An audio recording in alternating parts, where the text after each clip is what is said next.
After 4 races on 4 style racetracks, only 2 points separate the top 2 in the points standings. 10 races to go after tonight, and as we edge closer to Halloween, a monster awaits the drivers of the Outsider Racing League. Tonight, we find out who dances to Thriller in Victory Lane and who gets mashed by the monster. Welcome to Dover International Speedway virtually on the Global SimRacing Channel. This is Race 5 of the Outsider Racing League, and a happy Saturday night. I am Chris Scala, glad to be joined by Joey Tebbin. Behind the scenes is Joe Peak, of course, my fellow Floridian, Dougie Beard, working the cameras as always. The only thing about Dover that has changed in the last 30 years is us, the people, getting older. There is nothing changed about this track. It is a monster since 1995, a 1-mile concrete canyon. Let's learn more about this 1-mile speedway with the track guide.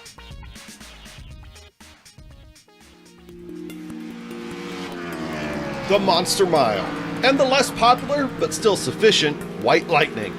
Dover International Speedway is a place that has lived up to both of those nicknames over the years. It is a tough track that requires accuracy and bravery to turn an ultra-fast lap. The walls on the exits of both 2 and 4 are punishing, and the 1-2 combination of slapping the outside wall and then slamming the inside wall, either front stretch or back stretch, has caused chaos in races going back to the track's inception. Dover opened in 1969 as an asphalt 1-mile oval, and fittingly, with it being a race in the late 60s and early 70s, Richard Petty won that inaugural Cup race here. Dover hosted nearly all Cup races during those early years, before NASCAR started to bring over the Grand National Series as a companion event. By 1993, though, those Mid-Atlantic seasons had taken its toll on the surface, and the decision was made to resurface the track. In a risky proposition, they chose to make it concrete, following the decision that Bristol had made 2 years prior. In 1994, the first races were held on that new surface, and the Dover we either love or hate came into being. In more modern times, the track has held a wider variety of races. IndyCar ran here in the late 90s, with more recently Whelen Modifieds, trucks, and ARCA all having made stops at Dover.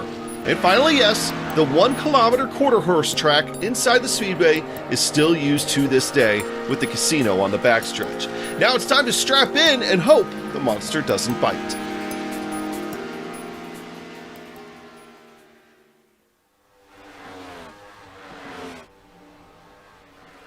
See, what I tell you about a monster this track is, I mean, they even have a statue on the outside of turn 4, and usually the winner's car will go into the trophy of the hand, or the hand of the trophy of the monster in victory lane. Whose hand will that be? We'll have to see. But first, let's get the information on tonight's race here at this track. Let's talk about this race we're going to see tonight. Well, as usual for these next-gen cars, it's going to be one of the first times we're going to see anybody do a full race distance at a track in this car. This time, we're at Dover, a unique track. It's the same length as Phoenix last week. Couldn't race any more different. We're hearing a lot of near flat-out racing, a lot of near flat-out driving. It's maybe not the grooviest. There might only be one groove, and tire wear is looking to be a little bit of a factor. So it's going to be an experiment, as it's been all season, but it's Dover, so we'll hopefully see some excitement over the course of tonight.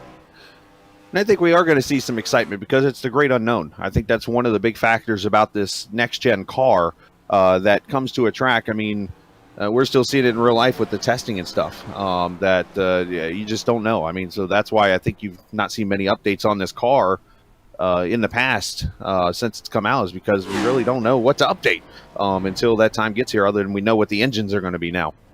And the packages, one word I'm not a fan of, but it is what it is with these cars. But let's talk about the race in itself here. So, Joey, we got 5 sets of tires, I believe, in this race. I know they ran 5 sets last week at Phoenix. Let's talk about that for a second, because that could be pretty big, especially if the tire wear becomes a factor. Well, if you remember the end of last week's race at Phoenix, tire strategy was a big factor, and some of those drivers who chose to go for a longer stint at the end, it worked out for them. They had the track position, they had the advantage, and the drivers who chose to stop for new tires could not catch them. So we'll see if maybe the yellows factor out. They come out at a similar time. We might see a similar sort of racing. We've heard from some drivers that tire wear is a big thing, just like it was at Phoenix last week. So we'll see how many of those tire sets we need. It's also a fixed setup, as usual. No spare car, as usual, so you're going to have to get that damage fixed the old-fashioned way. And it's 170 laps here at Dover for round 5. 4 winners in 4 races so far this season, and it's very possible we could go 5 for 5.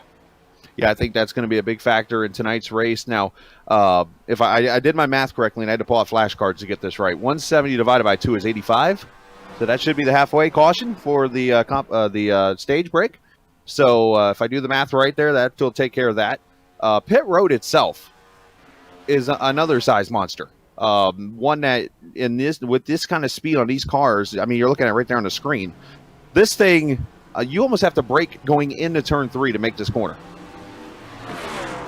You do. It's almost like the pit road at Bristol if you set it up as a single pit road. It's very interesting monster of its own. Seeing that first pit stall, who's stationed up there? I don't know who's stationed up there, but I do know that first in the championship is Zach Halpern, so he might be first in line there. And yeah, I'm not sure. I'll have to examine that pit box very closely. Well, and it's one that could be tricky, because if you look at, if we can get a shot of that, the exit of pit road again, one thing that can bite people at this track is the exit of pit road there. That white line is where the separation, that's where you gain your position. There's a yellow line down here at the bottom of the screen. That's where the end of pit road is. So I've seen so many people speed in that little strip right there coming off of pit road, and it will get you. Like right there, see that Monster Energy car? I mean, that little strip, you got to hold 35 until that point right there where you come out of the screen. So that's just one of many factors around this track. You mentioned the banking here, 24 degrees in the corners, 9 degrees on the straightaways. Okay, Milwaukee Mile is 9 degrees in the corners. So let's take a look at the points going into this race right now. As we talked about at the beginning, Zach Halpern, he has a 2-point lead over Chad Klinger. I looked earlier. Chad Klinger actually had a race where he had a 5-point penalty. So that right there is the difference in this points right now in this race. Ben Lofter in 3rd, Ray Massey in 4th, and Casey Licados in the 5th position, but very tight points battle. Indeed it is, and the interesting thing is Zach Halpern is up on the top, but he's one of the drivers who has not yet won. So he's going to look to be one of the 5th of 5. Klinger has won. He's actually the only one in the top 5 who's won a race. Next driver is Zach Carr, who's down in 6th. And then Bryce Calusa, who also hasn't been to all the events, is in 10th. And then Ryan Carwile is in 13th. So right now it looks like consistency and actually showing up for all the events is what's really favoring the best drivers. But we've got a drop week eventually. There's still 10 weeks left, so a lot of stuff can change in those championship standings. I'll add another factor in there too. How about bonus points? Look at the 27-19 right now. Halpern over Klinger going into this race. It's a 2-point separation right now. When you look at laps completed, Halpern's completed more, even though Chad's got more wins, more top 5s, more top 10s. The bonus points, those stage points add up. And there's going to be an interesting dynamic tonight because we've got a lot of drivers. Some we haven't seen all season. Some we're seeing for the first time in a couple races. Adam Cabot is here for the first time since Daytona, as is Mike Hurley. Joseph Causey is here for the first time since Daytona. Who else is here? Reggie Ortega is here, I believe, for the first time all season. So he's making his season debut tonight, as is Bailey Turner. So a lot of drivers we haven't seen very much so far this season. So that'll be interesting to see how they stack up to some of the drivers who have competed a little bit more consistently. And we also had one more late withdrawal, Mitch Welker. He was in practice. He took a couple laps and determined that the old FedEx injury was flaring up, so he'll be out for tonight, unfortunately. You're talking to one here that knows all about FedEx injuries. I've been delivering in that company for over 6 years now, and I know about injuries, especially as we get closer to the peak season. It's not going to be fun. If somebody in a Lowe's number 48 car is going for a wild ride on the front straightaway just now in qualifying. But look at that Klinger up to the top right now at a 22.2. Of course, I think of the Lowe's car at this track, and I think of what could be the greatest save of all time in racing. Watching Jimmy Johnson, I think it was about 10 years ago, spin off turn 4 and not touch a thing. And of course, Jimmy Johnson Wright is another driver who hasn't been here since Daytona. I neglected to mention him at the start because he kind of blended in. We're so used to seeing the 48 anywhere, but no, Jeff Wright hasn't been here. The 48 hasn't been here as he clobbers the outside wall in turn 4 again. So hopefully he gets a lap down, but things aren't looking so good for the 48 so far. Well, he was definitely flipping out, if you know what I mean, over on the front straightaway a minute ago. But, hey, the 48, after Bowman won the real race this past season, now has 11 wins at this track. So, I mean, that could be an omen tonight. I mean, I know he's wrecking right now, and he hasn't gotten a qualifying lap in, and his Klinger right now is on the pole up. I said it, so Cabot goes to the pole with a 14 there. So, great lap. Great. Look at the separation amongst the top 4 right now. You got 5 100s, 5 100s, 8 100s, all the way down to a 10th there in the 5th position. But I mentioned the 48. I mean, he might not have got a lap in right now, but hey, you never know. And practice was only separated by about 2-3 tenths across the entire field. There were a couple stragglers, a couple folks who came in late in the session, but there is almost no difference. And I think that goes to show a little bit of how Dover isn't exactly what it used to be in these cars. There's a lot of flat-out driving, not much lifting, not much braking. Bryce Calusa on your screen right now, it seems like he's almost entirely flat out. He's at a 22.35 that last time. He was 2 tenths off, but this second lap is going to be key. Can he improve, make up those 2 tenths? Doesn't look like it. Wow, he mapped it. Pretty much ran a 352 and then ran a 353. I mean, that's consistent. It is consistent. And remember, Bryce Calusa, our defending winner, he's here in the dash for cash. You can see that from the green numbers. And Caleb Weekly, a little bit more misfortunate last week. He's going to cross the line. He was 1.1 off that last lap. Now he's 6 tenths off, but he didn't practice at all. So he's getting his practice in qualifying here. And hopefully Caleb will be a little bit more on the pace once the race start comes. And that sometimes is not a bad thing. Get out there and get some laps right now, especially if you get there late in practice. Just go out there and run some laps and get used to the track. And that kind of led me to one thing I was thinking, too, and I kind of put it in the notes. The bottom feeder, obviously, this track can have different characters at different times. I mean, we've seen this thing be a one-groove track, but as of late with the updates on the track surfaces and stuff like that, as Wright goes to 4th. There we go for the 48. Good lap. But 7 tenths or 7 100s off, so great lap there. But could we see eventually the groove move up with tire wear and with rubber on the track to where maybe it's like a more of a diamond type of groove? Well, it's almost unguessable. It could happen. It couldn't happen. It's going to come down to, I guess, did any drivers do a long enough test stint in practice or testing before the race started to actually try out that high line? Do they know it's going to work, or are they just going to have to throw it up there and hope and pray that it works? The better question here I have to ask, unguessable. That's a new word for my vocabulary. Is that a Joeyism, or is that an actual word? Well, let me call Noah Webster and ask him. I'm not sure, but if you say it, it's a word. So that's works my for me. rule. I mean, I think that's a whole GSRC rule. See, Sean and Soup and everyone else that comes up with their own terms, but it's just the way it goes. But hey, qualifying is over with, and it looks like it will be Cabot scored a pole in the 77 car. Congratulations to him as we run through the starting orders. You see it right there on the screen. Cabot winning the pole. Alongside him is Chad Klinger in the 09. Ray Massey, Jeff Wright, row 2. Row 3, Jeremy Miller and Ryan Carwile. Zach Halpern, there's the point leader there in 7th. And Bailey Turner in row 4. Reggie Ortega and Ben Lofter in the 5th row there as we pass it to you, Joey. Then in 11th, it's our defending winner. It's Bryce Calusa. He's one of the Dash for Cash drivers for tonight. I'll get into that a little bit later, but Joseph Causey is alongside him. He's back first time in quite a few races. Then Matthew Close, Nolan Hodgson, Finian DeCuna, both of them also in this Dash for Cash. Caleb Weekly late to the session. He's going to be a little bit of a trial by fire as we go to the race start here. Casey Lakatos didn't get any practice. He got a little bit of practice in, but not much, and he didn't qualify. Mitch Welker's not here. Clifton Cockrell and Evan Adams round out the 10th row, and we got one straggler all the way at the back. It'll be Mr. Mike Hurley, MPH, miles per hour. He did Daytona. He's back for the first time in a while, and we'll see how far he can make his way up the grid. So the two things I have to ask, first things first, a lot of drivers not showing up since Daytona here at Dover, of all places. I mean, you pretty much answered your question. I think some drivers have heard the rumors that it's not exactly the most physically demanding track or the most mentally demanding track, and they're hoping to take advantage of that, because the last race we went to was Phoenix. That can be tough. The race before that was Montreal, which is especially tough, and the one before that was Martinsville, where you do still have to think on your feet. So maybe some drivers are coming back for the first time because they want a little bit of an easier drive, or maybe they just didn't have time. Maybe we shouldn't judge them too much. Maybe they're just back because they like Dover. Fair enough. And Dover is a fun track to race, but that's if you respect it. The other question, you talked about the Dash for Cash. What is that all about?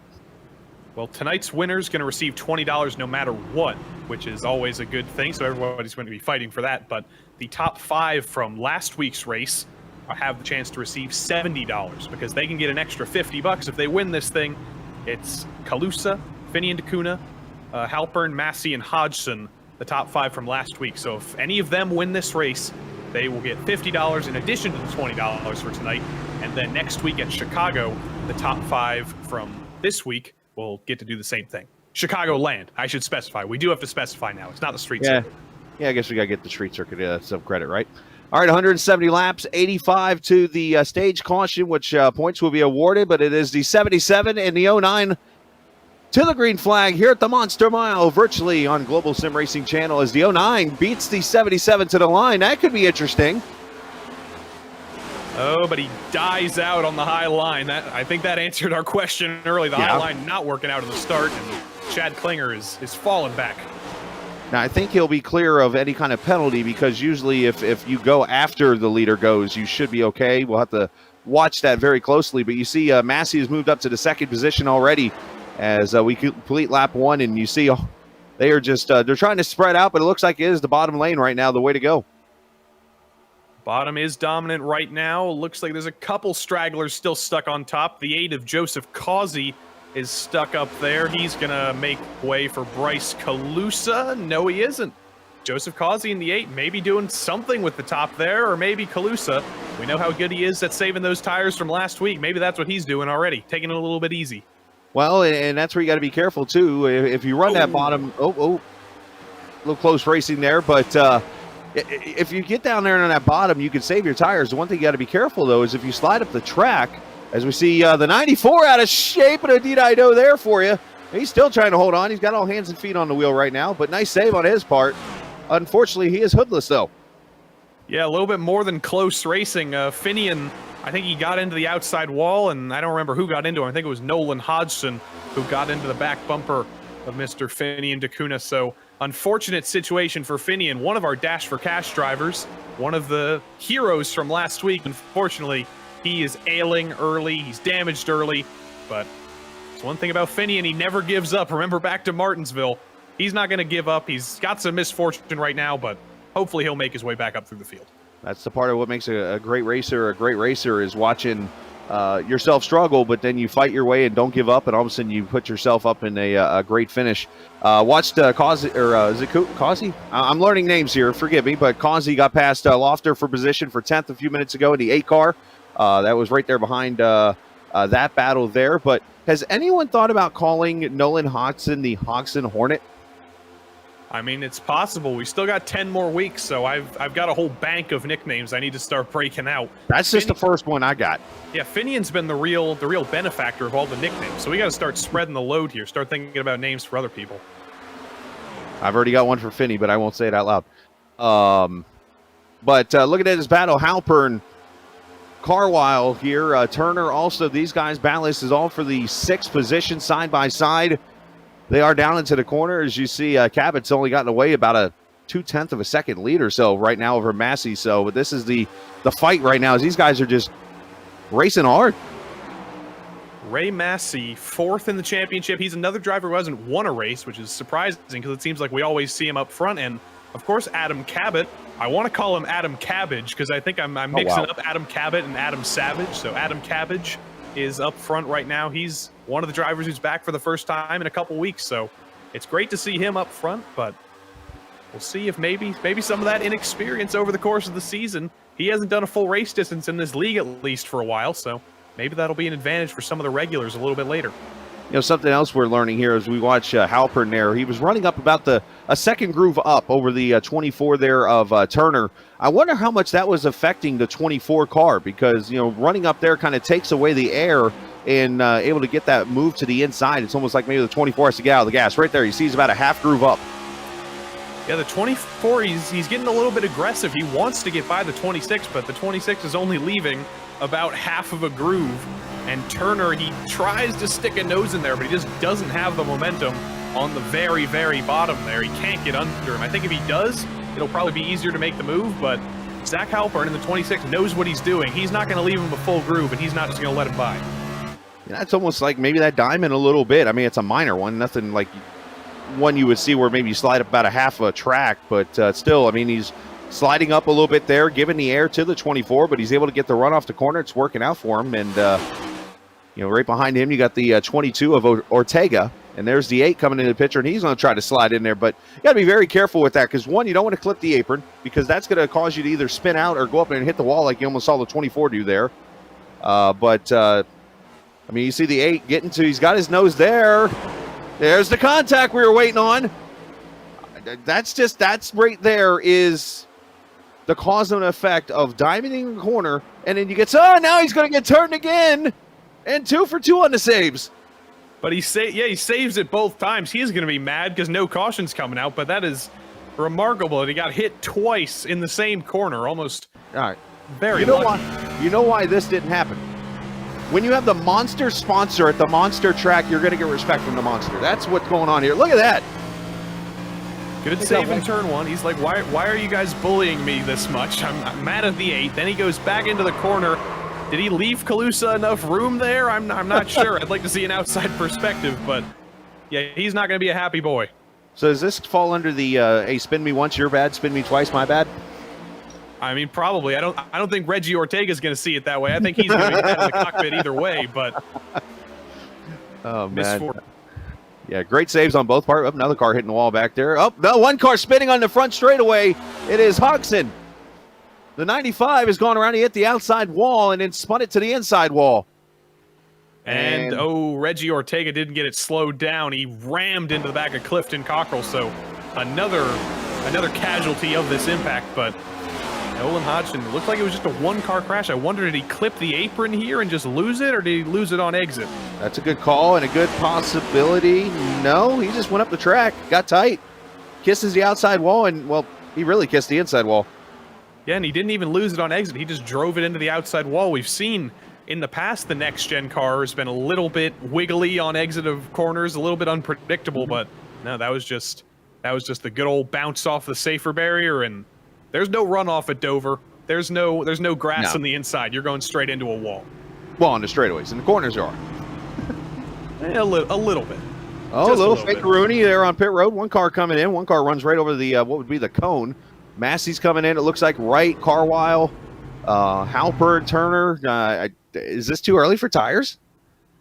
I mean, it's about half and it's more than half and half. It's more like 75-25 here. So with 5 tire sets, I mean, is it ever too early for tires is my question. We'll see how many are going to take tires, how many are just going to take fuel.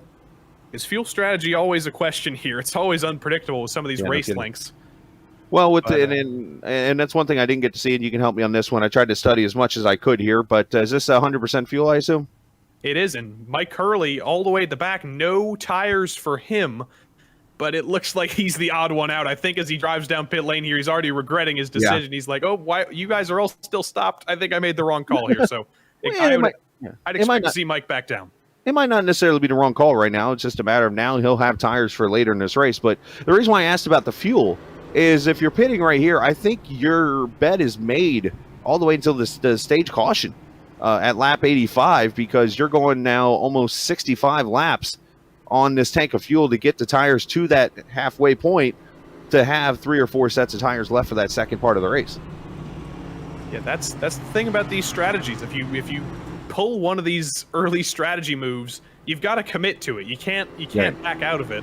And especially when there's no caution for the stage break for the halfway points, you might want to go for those halfway points, but you also want to win the overall race. You don't want to sacrifice your win for a halfway win. But that's the game you have to play. And looks like Michael Hurley is actually coming back down pit road, so he didn't want to start in the middle of the field. Which is kind of a smart move, too. Now, yeah, the only thing I've ever seen halfway pay in the last 40 years is halfway points in like this series or some other series that have that kind of rule, and the old Winston $10,000 back in the 90s. I wasn't alive. Sorry to hear that. I suggest you check out some older races. They're pretty good. Anyways, Adam Cabot leads. Klinger second, Miller third, Causey and Close, your top 5. And anybody kind of stand out there that was like, he looks pretty solid, he looks pretty good, that we could see kind of sneak their way up there at the end? Well, of course, Adam Cabbage has been leafing the field in the dust, but the drivers who just pitted, like Ray Massey leads the tire contingent, so I'd expect them to be moving their way forward, but it's anybody's game right now. Well done on the pun, sir. Well done. Let us go green, shall we? As the 77 takes the green flag, Cabot, Klinger, Miller, your top 3, and already the top 4 going single file down into turn 1. And another thing that's overlooked about this Dover track, it's kind of talked about in real life a lot, but we haven't really said anything. The way the corners are here, you're diving off into like a 2-story embankment. Think of like sitting on the roof of your house if you live in like a ranch or something and jumping off and falling onto the ground. That's what these cars are doing in these corners. Ryan Carwile on the bottom. It looks like the bottom's working out here. Oh, but they get 3 wide. Gets plugged. They're 3 wide. By Jeremy Miller. Somehow cooler heads prevail there.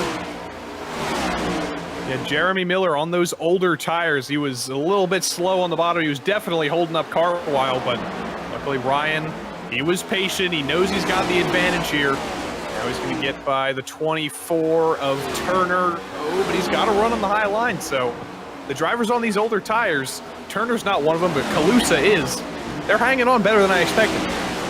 Yeah, it's definitely taken a lot longer time, but this is also a track where track position is so huge. We've seen so many races won and lost on 2-tire strategies or no tire strategies and so on and so forth. So I'm not surprised that it is taking this long. I mean, we only did have about 16 or 17 laps of green flag racing up to this point. So the tires not technically or terribly old, I guess, be another way to put it. But either way, you're seeing some great racing here. 3-wide battle a second ago. Right now, the 23 of Massey underneath Calusa, as you mentioned. And I see a little bit of damage on that 23 in the right front. Yeah, a little bit of damage. I could not tell you where that came from. I should probably remember, but maybe when he was coming down pit road, he had a little bit of a argy-bargy with whoever was in front of him, but I'm not sure. I think it looks okay from my view, so maybe that's just the way that car's painted. A lot of these cars have those weird, like, polygons and triangles everywhere, so you think they're damaged. But up front, there's a change for the lead. Yeah, Bailey Turner got past Klinger in turn 1 and 2, and he goes past Cabot in turn 3 and 4. So the 2-4 goes to the front. And you see Cabot and Klinger up there second and third, and Carwile trying to get through there, but Turner by far the best on the new shoes. Yeah, Carwile's just been kind of stuck where Bailey Turner hasn't. After they got through the Jeremy Miller roadblock, Turner just left Carwile in the dust, but now he's making his way through. Halpern is as well with Massey, so those two green numbered Dash for Cash cars, you can see them very clearly. They're making their way forward, and they've only got 2 more cars ahead of them for that $50 bonus in 153 laps. And I do want to clarify real quickly. I know it was said, I think you mentioned it, Joey, but there is no stage caution. It is straight points, so on and so forth in this race. I mistakenly said earlier it was stage cautions. No, not here. They just race for points and then race for the finish when it's over with. So either way, if this thing stays green, we could see green flag pit stops right around that halfway point, which could make things very interesting, especially with tires. And especially with the length of the fuel tank, those drivers who did pit, they've got 18 extra laps of fuel left in the tank for them to use to get to lap 85. So it'll maybe a little bit of a halfway fuel strategy as well.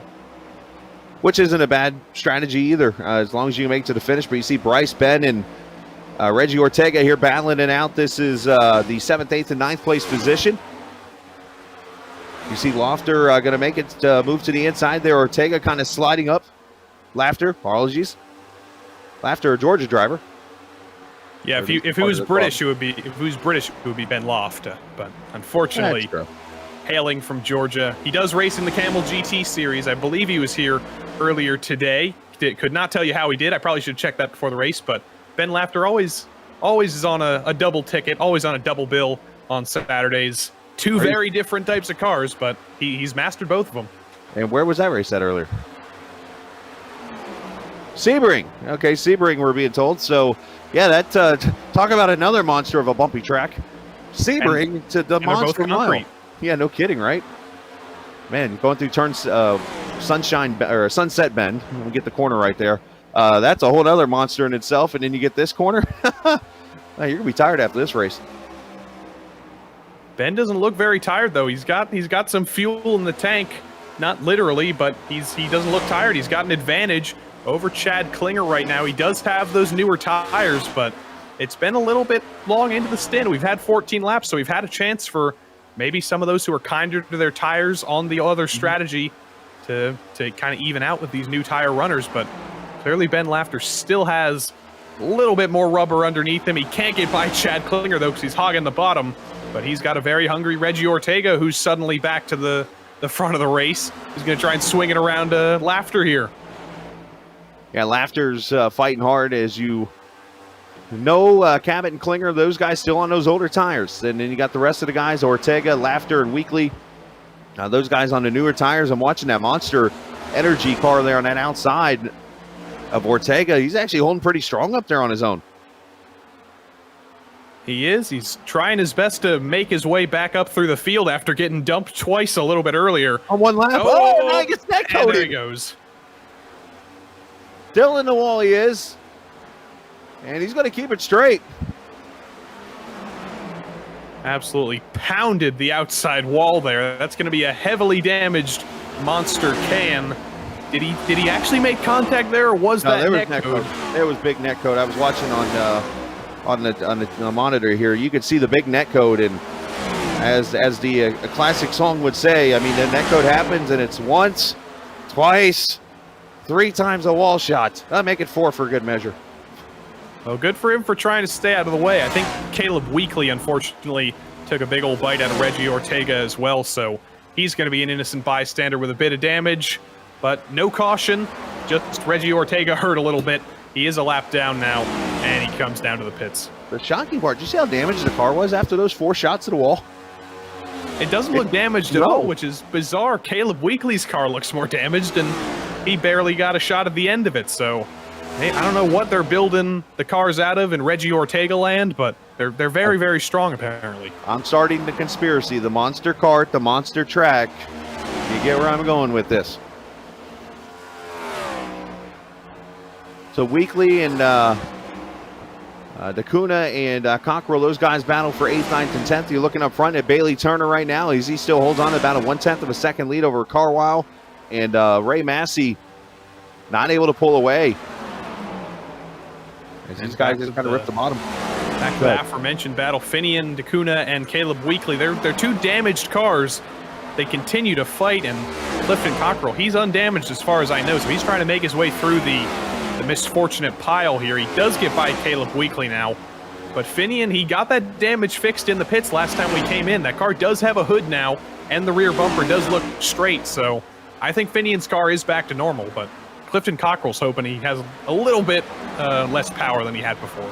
The part about this car that is a very popular opinion that I've heard on the positive side about it is most of these car parts that you're going to see on this next-gen car are pieces.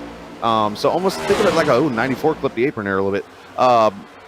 Think of it like a puzzle. So if something gets damaged, you're going to be able to pull that piece off and almost put another piece on there.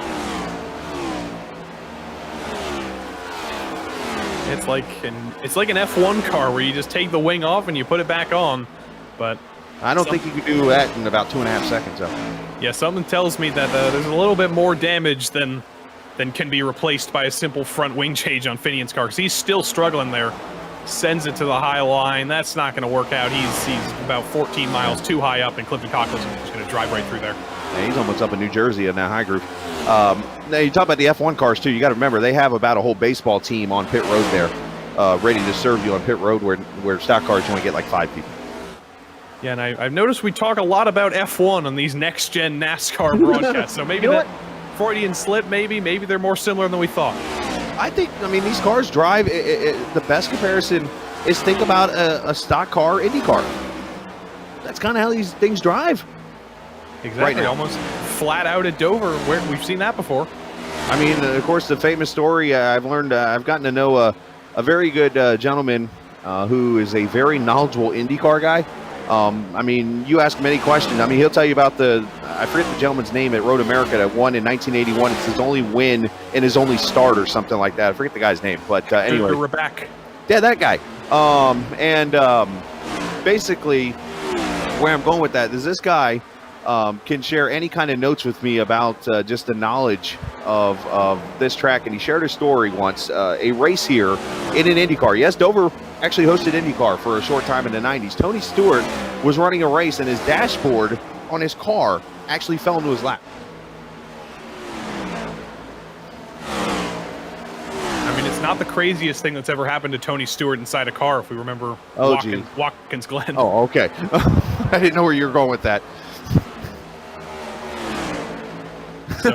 Some misfortune for some drivers. Jeff Wright has been kicked out. He's had an internet problem. He's got the infamous message about packet loss, whatever that means, tech stuff. Evan Adams has given up, and Reggie Ortega, that can was too crushed, and he called it quits as well. So that goes our theory off the air that we were talking about, the whole 48 Jimmy Johnson thing with 11 wins at this track in the 48 car. That eliminates that. Now we're stuck with the Lowe's car in the front of the field. And it's a Lowe's 24, which is kind of cursed if you ask some people, but he's making it work, and he's actually pulling away from Ryan Carwile a little bit. So I wonder if he's been a little teensy-weensy bit nicer on the tires than Carwile has. They've been running in the same groove for the entirety of the stint since they got up front. So Bailey's got to be doing something different to be working out here, and whatever it is, he's not looking like he's very worried about Carwile behind him. And of course, you got the clean air too that's played a role here. I mean, Turner's been in clean air the majority of this run. Carwile's been right there. That will hurt these tires. Looks like Carwile's actually turning it around a little bit. As I mentioned him falling back, he's decided I'm going to prove Joey wrong, and he's all over the back of Bailey Turner now. Bailey's got to make sure he doesn't bobble here and leave a hole on the bottom, because Carwile's hungry, and I think he's going to send it in the first opportunity he gets. Well, I couldn't help but notice the the Hokey Bird, Virginia Tech, there on the hood of his car. So maybe the bird's hungry. Well, I heard a rumor that Virginia Tech lost today. I'm not a college football fan, but is that true? Did that happen? I can investigate this. Let me go talk to my sources, which, well, I don't have any. But that bird on the top, you wonder if feathers would fly in the track if this car hit the wall. I mean, it's possible. You never know what they've got packed in the roll cage, like Smokey Unix style. They might have feathers in there. Well, of course, you think of chickens and feathers and cars. We think of Stroker Race. So let's hope that Carwile is not wearing a chicken suit. And of course, I was being slightly facetious about Virginia Tech because as I sit here in Panther Hall on the campus of the University of Pittsburgh, that's who beat Virginia Tech today. Never mind. Here's where I've not learned, unfortunately, the Joey sarcasm. Forgive me. There is a race going on, by the way. I don't know what's going on anymore. That one I get. But no, we're watching actually Calusa make a pass right now on Laughter, who's starting to go backwards a little bit here. And then is that Clifton Cockrell there in that 28? I think it's Camaro. I'm still trying to figure out the cars. I mean, yes, they do look like they're model cars. They're all next-gen cars. They're the same car either way. They just got different noses. Oh, come on. Hey, I got to give them credit. At least they're making them look different. Clifton tried to get to the bottom of Laughter there, but he just died out. He wasn't able to do anything with it. And now Finian DeCuna on his high line that he loves so much, that actually worked out for him that time. He's cleared Clifton Cockrell. Well, Clifton caught the apron going into turn 3. Say that 3 times fast. And unfortunately lost the back end there, and that's what slid him up the track and lost that position. But still, I mean, great. We're seeing great battles out here, which I know a lot of people might have feared that this track would be just straight single file, follow the leader type racing. We have not seen that at all. But here's the pass again now is fine. Oh, into the wall goes Laughter. Yeah, Finian DeCuna is schmoovin'. He cleared Cockrell and Laughter in a matter of seconds, and Laughter clearly was not used to running in the wake of another car because he just decided to slam it into the outside wall. He joins the club of the many, many drivers who now have a Dover stripe on the side of their car, and Clifton Cockrell seems like he's already running away. I think that might have done more damage than initially expected. So as that settles down a little bit, back up front, Bailey Turner's actually stretched the lead out to a half a second now over Carwile, who's got about 3/4 of a second. I heard somebody calling out their pitting, but Ray Massey right now has got 3 seconds over Halpern. So looks like it's Jeremy Miller that's coming to pit road there in the 30 car. He is in, and you see how tough that pit road is. He almost had to stop getting into pit road. I mean, we've seen it in real life. Matt Kent, now caution's on the track. And somebody's not a fan of somebody. Looks like Causey. Is that what I heard? Yeah, it looks like Joseph Causey may have caused the caution. I'm not going to accuse him of anything because I didn't see it, but the replay will tell us down on the bottom. Did he hit close? Oh, he got the apron. Oh, wow. He just couldn't avoid.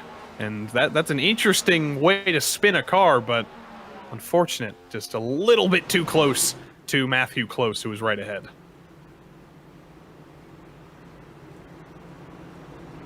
So 58 laps in, second caution out, and cause for concern for some of the the jokes coming from us out of the booth. Oh boy. Poor old Michael Hurley. He pitted under green for some reason. Couldn't tell you why. Maybe he had damage. Maybe he was just going for an alternate strategy. But he put himself 3 laps down, and mere moments after the caution comes out. So he's locked 2 laps down now as he gets a wave around. But that did not work out for Mr. Hurley in the 32 whatsoever. And that's the thing where here at Dover, I mean, you already lose 2 laps in a normal race. Now you got these Firebirds running around the track. The 77 over slid his pit stall a little bit there. But these cars flying around this track, and yeah, you're going to lose 3 laps with ease here. Race off pit road's going to be pretty tight here. Remember what I said about the penalties. It is going to be the 24 off pit road, followed by Carwile, Massey, Halpern, and Klinger. It looks like going to be your top 5, and we're going to step away for a quick second. We'll get you more racing. We're 25 laps away from the halfway point, giving away stage points, and still 110 laps to go here at Dover's. You're watching the Outsider Racing League here on the Global SimRacing Channel.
And back here at Dover, virtually here on the Global SimRacing Channel. Appreciate you guys joining us on a Saturday evening here for race number 5 of the Outsider Racing League that sees Bailey Turner up front.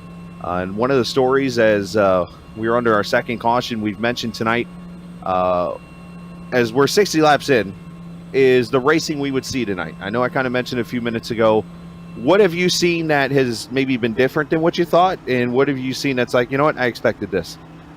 Well, that fight with the top 3 that we saw for the majority of the last stint, that was kind of what I was expecting, just running single file, nobody really making any gains or losses on each other. But there's been some exciting battles. There's been the 94 of Finian DeCuna getting by a couple drivers on the outside. He was making the outside work for about 8th place, and some of the damage that drivers have been getting with the walls coming out and biting them, that's been an interesting factor as well, because if you've got a faster car, if you've got an undamaged car, you're going to be able to pass no matter where you are. So you might be able to make the outside work like Finian did. Now, I'm not a physicist or anything like that, an engineer of any sort, but when I think about this, if they're running nearly wide open around this track, that means the right front tire's screaming at you probably after a few laps. You would think that maybe they're pushing the right front too hard and it's losing grip, causing them to go up to hit the wall. That's definitely possible, or it's fatigue. They've just been driving in circles for too long and they forget where they are. Either way, there's only a handful of drivers that I think haven't hit the wall so far. I do that driving a regular vehicle. Turner takes the high side here as we go back to green. Smart move on his part. He'll get the jump over Carlisle, Halpern, and Massey, your top 4 as they race down to turn 1. Drop down that 2 stories of banking there.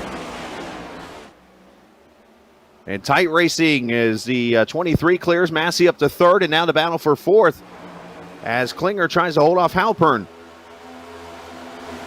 Going to be able to, though. Yes, he is. The bottom really working out early on here, but down the straight, maybe a teensy little bit of side draft for the 26 of Zach Halpern. But eventually, Chad Klinger just a little bit too quick on the bottom. He's going to clear Halpern. Chop the nose off, young man. Well, another thing, too, is remember, you're turning the wheel more in the corner when you're on the inside of somebody. So when you turn the wheel more, it obviously brings your speed down a little bit, hence you don't get the run off the corner the high groove does. Of course, but if you're Bryce Calusa, you went a little bit high there, that's not going to work out. You're just driving too much ground up there, not going to be able to hang to the side of Adam Cabot, and he's down to 7th now. Yeah, the one thing that should be mentioned about the stock cars. Now, if you've ever wondered how a track is measured, IndyCar does it different than a stock car. Stock car actually measures from the middle of the track. So when you look at it, we almost saw somebody back there go spinning towards the back of the field, but when you look at this track, the bottom groove is actually less than a mile. The top groove is more than a mile. It's the middle of the track where the mile is, where the bottom in the IndyCar is what they measure. So it's the monster middle mile. Yeah, I guess you could go with that. We'll probably fit in a couple more M's there over the course of tonight. I think there's a couple opportunities.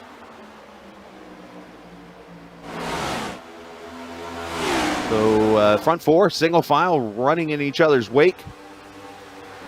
Everybody on fresh tires, but we do need to keep track of the ones that are only on their second set of tires. So we'll have to keep an eye on that. But everybody holding pretty tight grooves here with each other and staying within each other's wake and doing a pretty good job there. And in 17 laps time, we'll be getting those halfway points. So these drivers can run single file for a little bit. They can save their stuff, but eventually, if you want those extra points, if you want one extra point for that extra position, you got to find a way past the car ahead, or else it's going to be Bailey Turner getting 10 points and everybody else just getting one more down, and it's not going to change at all in 17 laps unless some folks decide to get aggressive. And in order to do that, I think right now, maybe you got to be careful on the tires. Now, again, the wake of these cars, now, they're supposedly built to where they're not going to dirty up the air as much. That's to be seen. But when you're going this fast around the track, I mean, you're almost like watching slot cars right now until these tires wear. And then eventually you might see the track move around a little bit as the sun makes an appearance. That might actually help grease the track up a little bit. But right now, though, you're seeing that single file conveyor belt almost start up right now as the tires are brand new with Turner, Carlisle, Massey, Klinger, and Cabot. I mean, let's not forget that a lot of these cars just went 60-plus laps on one set of tires.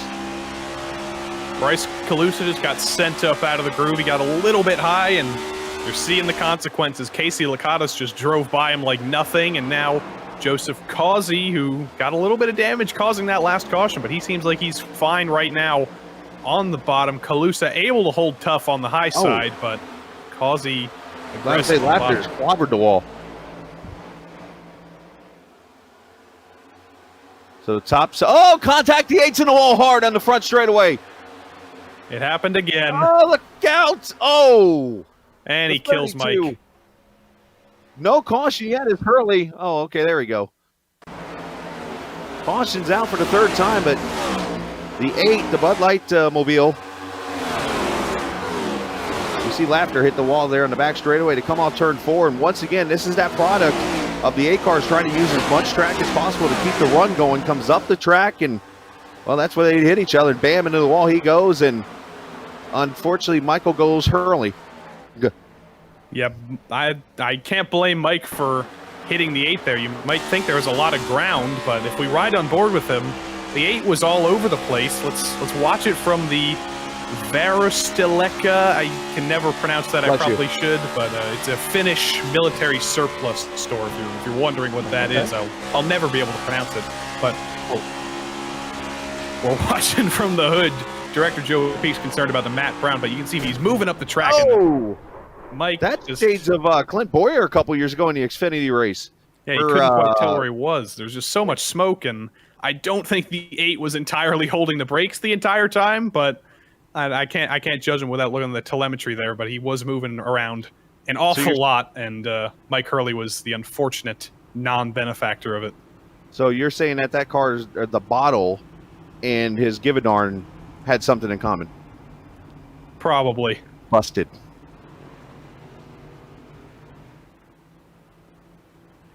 Nolan actually, you're talking right now in chat there, and I just heard the driver of the 8, Causey, say, hey, I was doing everything I could to keep it stopped, but unfortunately it's just rolling down the track. So Nolan Hodgson in the 95 was your lucky dog. He's 17 laps down, but he's got one of his lucky dogs, and he's still out there. That's something I comment on every week. I always like to highlight the drivers who are just staying out there. They want every point they can get, so they stick it in there for the entirety of the race distance. He has already made up 4 spots from people who have either been kicked out because of internet troubles or called it quits early, and he's going to get another one because Mike Hurley's damage is too much. So in 13 laps time, we'll see Nolan Hodgson up to P15. You know you're doing well out there when your air dams are sticking out. Kind of looks like a modified back there, which I don't know. Have they ever raced modifieds at Dover? They do it in New Hampshire. That's a great question.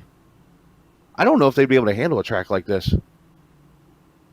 I mean, I mean that with respect. I don't mean that like as in like they're not good enough. I mean as in like just the way those cars are with the I don't know. I would be maybe hauling tail around here. There's only one way to find out, so Let him do it. Who would the Majors series? Are you guys listening? Give us modifieds at Dover. Mike. I mean, I could always host a session when we're done. We could. Turner. Man, that's giving me some ideas now. I mean, I've seen modifieds race at Southern. I've seen modifieds at Bristol. Why not? But yeah, Turner continues to lead this race. Looks like nobody really coming to pit road other than Laughter to get his damage fixed from knocking the wall down in turn 2. We'll have 9 laps, maybe 7 or 8 laps to go when we go green. 23 of Massey there in 3rd, Cabot in 4th, Klinger 5th. A lot of these teams have used one set of tires so far. So a little bit too late now, but let's throw the devil's advocate hat on for a second here and ask you this, Joey. In this situation, if you're running, say, where Calusa is, he's only pitted once so far in this race. Do you come in and take your second set of tires right now? Yes, you're risking giving up bonus points, but right now you're already in 8th to gain a little bit more time potentially on the track laps-wise to maybe get something later in the race? I'm not sure, considering the stints have kind of evened out with the drivers who have taken 1 set versus 2 sets. So it wouldn't really be worth it, I don't think, to come in and take an extra set when you do have that 8th place position. You will be getting those 3 halfway points. So if I'm Calusa, if I'm Cabot, if I'm Klinger, I'm just sticking it out here until 85, and then I'll figure out the rest of my strategy. Well, that's fair enough. I mean, we're going green. It looks like about, 15 or 16 laps, I would say, green on those tires so far. So we'll see. I mean, obviously, they've made their decisions here. Obviously, they're going to go past the lap 85 mark here in just 8 laps, and we'll see who gets the bonus points, and let's see who's the one that makes the moves here. Will that 71 have a happy bird on the front end or have his arms crossed like he is right now? Ooh, 24 jumps and gets going there. The 17 was, or the 77 was ready to go there on the outside lane. 23 does not get a good start at all. Bailey Turner really getting the jump on all of these restarts. The 71's got to start anticipating them a little bit better, or Bailey Turner's just got to restart a little bit slower, but he's not going to do that because he's been getting incredible advantages on these starts. He's been catching Ryan Carwile sleeping every time he's had a chance to, and about 2/10 is the gap we've seen almost all race. So if Carwile has anything in the tank here, he's got to start using it now if he's going to make it by in the next 6 laps. Yeah, it seems like that Massey was the one that was caught sleeping on that restart a little bit there. I don't know if he started maybe 1 gear up on these sequential shifters. But you got to know the gearing's probably pretty tight in these cars, so it's probably that question. Do I 2nd gear? Do I 3rd gear to restart this race? To ride on board with one of them on one of the next restarts to see if there is any difference, because at some tracks there has been a difference in some drivers choosing to shift, some drivers not so much, or starting in different gears or whatever. So maybe that is Bailey Turner's secret. Maybe you just spilled his secret and Ryan Carwile's team of spies are listening to this broadcast and they're going to tell him that. It's not the first time I've been spied on. I mean, aren't we all? Well, I mean, tell my 2 monitors that in front of me. Anyways, I know nothing. Klinger there holding on in the 5th position. And again, it just seems like that conveyor belt of speed out into the corners. He's got 4 laps to go here. Anybody make a move? It's stretched out back from 6th back to 10th. Oh, there's the first move. Looks like 77 diving inside here. 71's going to give him room. I think he spooked him a little bit. Carwile didn't want to get taken out with 3 laps until the stage points, so he left him about the length of the entire state of Delaware on the bottom, and the 77's going to... Is he going to get by? Yeah, there he is. There he goes. The conveyor belt of speed, as you said, still working out down there. I mean, it's only the one way to put it. These cars are so fast right now. 23 going by of Massey. Here comes the 09, shades of the old school Daytona Talladega, where if you leave the line, to the back you go. Unfortunately, we've seen that at a lot of these tracks with the modern Cup package, and unfortunately the next gen package not looking like it's too different from the modern Cup package, unfortunately, and I don't know. There's still a lot of testing to do. It is still a prototype on iRacing. It's not the final car, so there might be some things that change, but right now it's looking like it's going to be a single file Dover. Well, interesting enough, it is basically the Cup package on this car, obviously with some modifications and things like that. Like I said, during the pre-race, they have announced finally what the packages are going to be, and the part that disappoints me is the word packages, because I'm a firm believer it needs to be one package at all tracks. But no, they decided there's going to be different packages for, I think it's the big tracks and the small tracks, with spoilers and horsepowers and stuff like that. So we'll see when those updates come into play here. I'm sure iRacing's working on them in the background, just like they've been working on some of these tracks and stuff that apparently are being remade and modeled, like the Chicago Street Circuit, and of course the Atlanta Motor Speedway now being redone. And of course that was done apparently from a simulation on iRacing. So we'll see. Well, if you've been working at FedEx for 6 years, I imagine you are sick of packages. I plead the fifth. And we did just 17 up the track. We did just reach halfway. So in the middle of all the package talk, Bailey Turner got a package of points as the 77 desperately trying to get by him. But Turner gets 10 points, Cabot gets 9, and then I don't think anything's changed down to the top 10. So those are your halfway points. Those will factor into the championship eventually. But yeah, 88 laps now.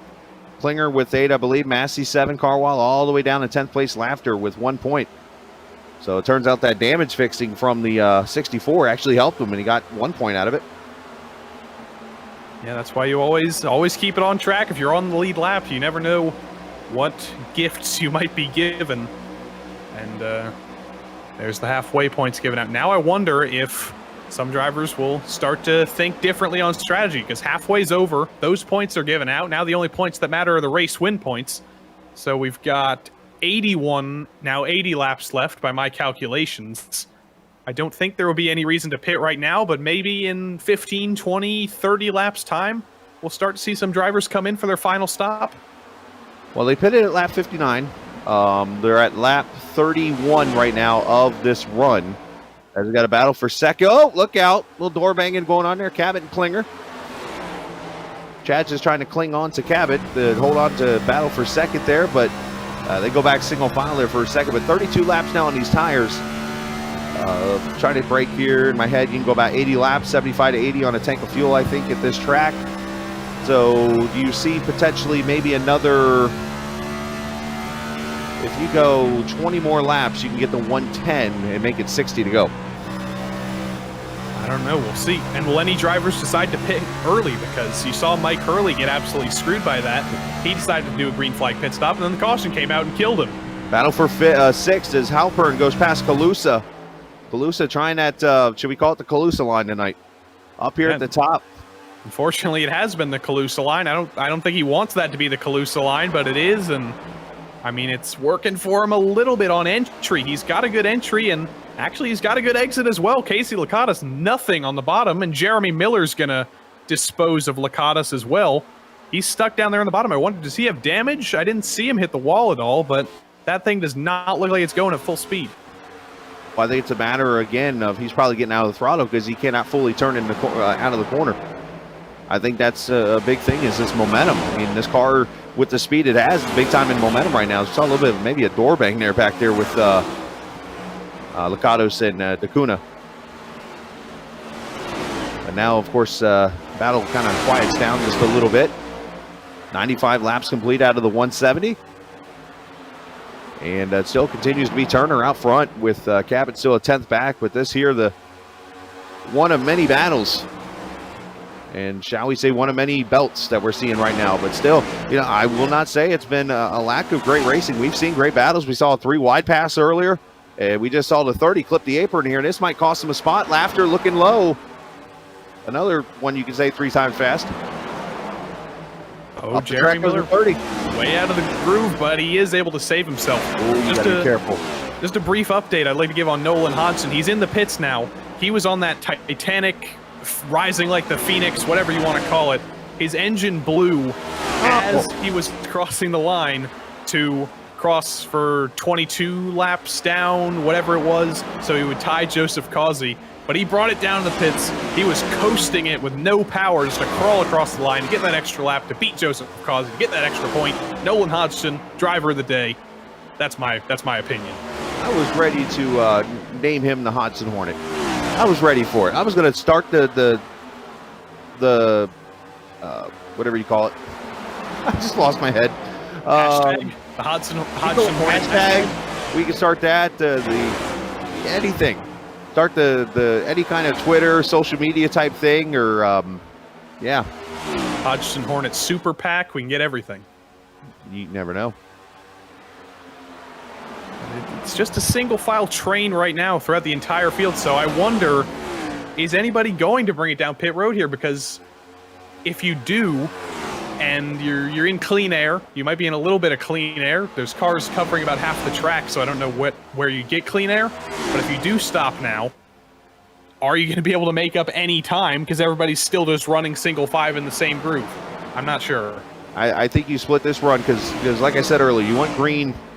You pitted at lap 59, most of these guys. Laughter at 75, close at 74. But most of this pack at 59, you split that in half, 60 from 170 at 110. So I would think here in the next 5 to 10 laps, I come to pit road, split this run in half. I think Bailey Turner's going to be the one who really influences when everybody comes in. If he comes in, everybody else probably will. He's looking like he's struggling a little bit now. Cabot's been able to maybe sneak his nose down to the inside into the corner. He hasn't been able to clear, but he's been able to say, hey, Bailey, I'm here. Now, cabinet was the word, or not cabinet, but now I just lost the word for a second time. Campaign. There's the word I was looking for the whole time. But we can add that to the list of Adam's nicknames. He can be Adam Cabinet now. And much like third place, you're letting that cling to him, right? Anyways, so Cabot, another thing we got to remember, when Turner ran earlier on the last green flag run we had, Turner kind of struggled for a few laps, it seemed like, because you remember, I think it was the 71 at Carlisle, got to his back bumper and then eventually stretched it back out. So maybe there's something about this middle part of the run where Turner maybe plays defensive and creates dirty air for the cars behind him, and he's able to pull away. Seems like it's rubber banding a little bit. Cabot will make it to the back bumper of Turner's car, and then he'll just lose it all again, and then he'll come back, and then he'll lose it all again. So it might just be that dirty air. It might be that you need a couple laps to get that momentum going, but either way, it doesn't look like Cabot has anything for Turner. He might get a little bit more aggressive if we were 65 laps later in the race and he actually needed to make a pass to win, but right now it looks like he's gonna struggle to get by Turner. You see them all pretty much running the bottom. And the one thing we did see in the middle part of the run a little bit ago in the race was some of the cars were moving up, but you're not really seeing it here in this run. I mean, the 24 showing about a half a groove, 77 about a half a groove. And we saw earlier when somebody showed a half a groove and somebody was like, I'm taking it. It didn't go well. Well, as you said, that Casey Lakatos in the 50 went up high to... I think he was just letting Finney and Dacuna in the 94 by, the two Sim Motorsports teammates, so I don't think that was actually Lakatos trying to run up there. I think that was a little bit of, hey, Finney and I'll be nice to you. You can have 11th place. So that's the only real movement up to the high side we've seen in quite a while. For the lead battle, Turner gives the bottom up, and wow, he's able to hold on to a little bit of more momentum there. I'm surprised that 77 didn't try to keep his nose there. Kind of one of those maybe out of sight, out of mind type of, you know, you stick your nose there just to kind of spook the guy in front of you, and he slides up the track on you. But it did not work. Now you see the cars, as soon as I say something, slide up the track a little bit more and kind of diamonding a little bit.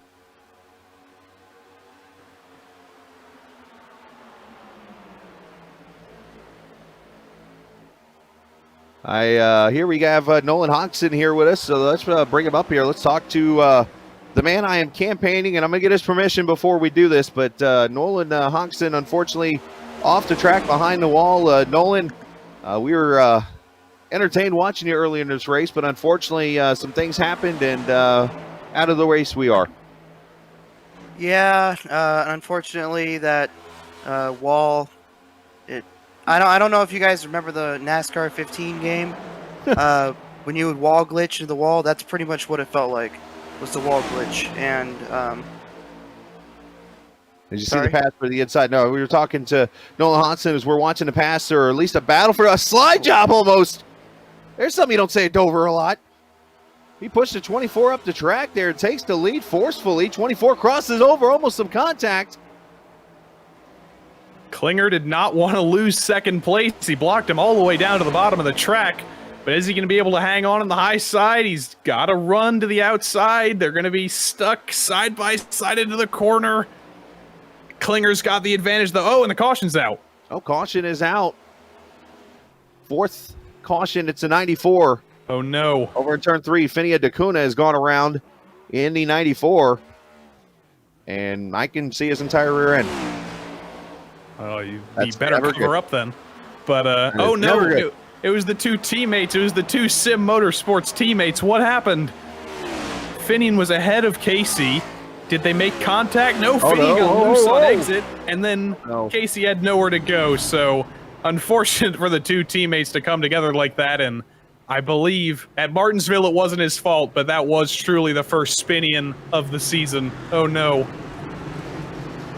We'll continue with Nolan there. As you saw the replays, the leaders are going to come to pit road. Now, Nolan, unfortunate deal what happened to you today, but one thing that, obviously this is my first time broadcasting with the Outsider Racing League here, and I've had a lot of fun getting to know you guys a little bit, and obviously broadcasting as we just got permission, by the way, to use Spinian for the first time this season. The Hodgson Hornet. Have you ever been nicknamed that, or anybody ever given you that nickname? I don't believe so. No, I don't. I have not been given that nickname before, no. We need to create a campaign for this right now. Done. Hashtag Hodgson Hornet. Yeah, Nolan, just to jump in here, I always like in these races, it seems like every week we have somebody who runs into early misfortune and they stay out there, even if they're 34 laps down. They want every single point. Adam Cabot leads the race off pit road, but you were that driver this week. You kept it out there. You made up something like six or seven spots just by staying out there. Does that just go to show that every point matters here? Yeah, I wasn't able to make the Canadian tire race. Mm-hmm. No, not Canadian tire. Montreal, but close Montreal, enough. yeah. Same country. But so I want to try to get every point I could, and obviously that wall hit didn't help my cause, but trying to stay out and get as many positions as I could. I feel good about that, honestly. Well, and it's all about the effort. I'm a big fan of people fighting and just getting everything they can get to gain positions and stuff. Because you see plenty of people on iRacing just they wreck and hit the wall and they damage their nose like a small amount, and they're like all that forward, they're gone. So I give you a lot of credit for doing that, because you could have easily walked away after that first wreck, but yet you waited a few minutes, got the car fixed, and unfortunately you're sitting around for about 30 minutes getting your engine fixed. So I got to ask the obvious question: are we going to see the 95 back on track? Well, honestly, at this point, I'm racing the race. At this point, the clock is English is hard. I'm with you. I'm basically, if I make it before the race ends, if I make it back out on track, I will resume the race.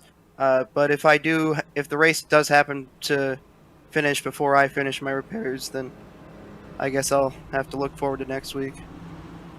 Well, that's an unfortunate break, man. Well, we appreciate you taking some time to come up here and talk to us. I know it's disappointing and stuff, and but we'll shake it off. Chicagoland's next week, and get you, at least you get a head start. Go get some laps there, and who knows, maybe get a jump on the field. Yeah, I hope so. All right, man. We appreciate your time, Nolan. Thank you. Nolan Hodgson, the 95 car, unfortunately off the track behind the wall. And unfortunately, he's the only one still having laps counted for him right now. He's 41 laps down, but nobody below him is going to gain spots. And unfortunately, no one above him, unless he can get on track in the next, 15 or so laps. Oh, and dear. I'm hearing that, oh, boy. The 94 spun it on the pit exit. Finian, you're making this too easy for me. It's a A spinographic moment, you'd say. I said the exit of pit road was treacherous, did I not? It is, and there's a difference between the flat bottom, but I think that was just an upshift. He mistimed it and sent him around. Is there not a manhole over there in real life? There very well might be. Maybe he's gonna have to sue the Dover track management if one of them was sticking out like C-Pang style. Another F1 reference. The whole Christ. sue thing. You're doing great. Anyways, our jokes have gone down the drain officially. Here we go. Green flag coming out after the 4th caution. I know our jokes aren't funny when Joe's not laughing in the background anymore. He used to laugh all the time at us. Anyways, Kevin Turner, Klinger, Massey, and Halpern, your top 5. I think somebody's yelling about social distancing already in the race. Bailey Turner wasn't up front to jump out front for the first time, so we're seeing that the leader on these restarts is really just always incredible at jumping away from the rest of the field, because Adam Cabot did the same thing Bailey Turner did the last 3 or 4 times, and Bailey had nothing for him. Well, they're going hard for it here in the 3rd position, the 4th, 5th, 6th positions here. As you see, the 09's going to clear barely on the 23, but you got the 26 back here running with the 71, almost some contact there. And here comes the 30 car of Jeremy Miller. Wasn't he having issues earlier, like on pit road early? Maybe. It seems like everybody's taking a trip down pit road, but that car looks clean right now. It's looking good, and he might have a chance to get to the inside or the outside of either of these two, but never mind. The outside works out. Zach Halpern does use the outside to his advantage, gets by the 71 of Ryan Carwile, and now we're back to single file time. You see the cars, though. Some of the cars starting to slide up the track. You can tell they're really pushing hard now into the corners because you're seeing that diamond effect, as I talk about. And for those who don't know the diamond, basically it's you enter the track low, you slide up. It's kind of a road course thing, but then you bring it back off and you make the straightaway as long as possible. When you look at trying to think of some corners off the top of my head, like maybe turn 1 at Lime Rock at the double apex corner, you can kind of slide up and back to the bottom, hit the apex, and get the run off the corner. That's kind of, oh, somebody smacked the wall. The 20 car did of Calusa. But that's kind of what the diamonding is like. You're making the straightaways straighter and trying to make the corners as short as possible. Bryce Calusa got into the wall, and I think Chad Klinger might have had a little bit of contact with it as well. So Calusa, one of the Dash for Cash drivers. He hasn't been up front all race, and unfortunately his hopes have been dashed a little bit more. And Chad Klinger, he's just going for the regular old $20. He's going to be hurting with a little bit of damage as well, we believe. Massey right now the closest out of those running for Dash for Cash right now in the 23 car running P4.